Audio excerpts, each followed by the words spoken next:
waa islaam marka hore salaan kadib waxaan doonaynaa inaan isla barano sidee presentation lagu qoraa mobilkaaga ama lagu diyaariyaa presentation lagu soo diray hadaba si aan ugu diyaarino waxaan la soo degnaa application loo yaqaan PowerPoint sida ognahay kaliya waxa leh laptopska hadaba mobiladu way leeyihiin waxa jira iyaga application marka si aynu u sameeyno PowerPoint waa kana hadii aad u baahan tahay abkan waxaan ku soo dhigaa description ka hoose si aad ula degto halkaas kala deg hadaba PowerPoint wajigiisa hore sidaan ay kugu soo baxaya PowerPoint sidaan wajigiisa hore sidaan ay kugu soo baxaya markaan ku laabano halkani waa waxa aan sameeyay aan qortay oo badana aan soo sameeyay aan yani soo habeeyay soo design gareeyay hada saad u furato bag cusub waxaad ku dhufanaysaa blastas marka ku dhufanaysaa blank presentation baad ku dhufato halkan waxa la yaqaanaa title and contact si aad title-ka contact hadii aad aragtaa in title-ka aad u weyn yahay hadaad u baahan tahay title-ka inaad diirayso contact-ga meesha wax lagu qoraayay macluumaadka lagu qoraayay ayaa la yaqaanaa contact si aad u badiso hadii aad aragto computer-ka si aad u badiso waxaad ka dooranaysaa halkan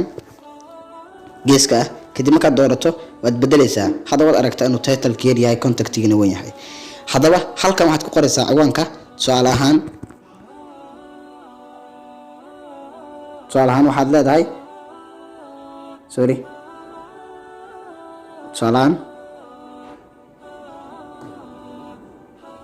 waxaad leedahay you are talking for confidence su'aalahan marka qodobada confidence ciwaanka waa kaasa title-kii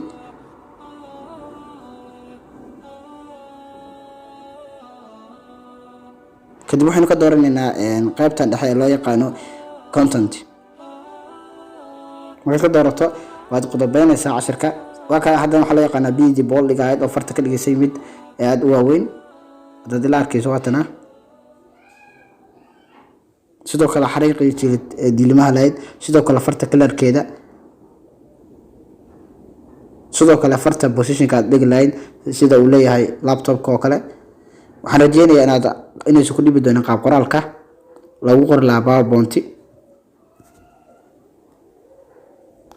waad ku maasantahay waqti qiimaha badan ku bixisa daawashada muuqaalkan fadlan hadii aad leedahay saaxiib gaar ah oo aad la jeceshahay inuu barto habeynta PowerPoint ugu habaysto mobilkiisa hadii loo soo diray presentation hadii aad fahmi weysana comment-gina ugu reeb muuqaal dhameystiran ayaan ku soo duubi doonaa insha Allah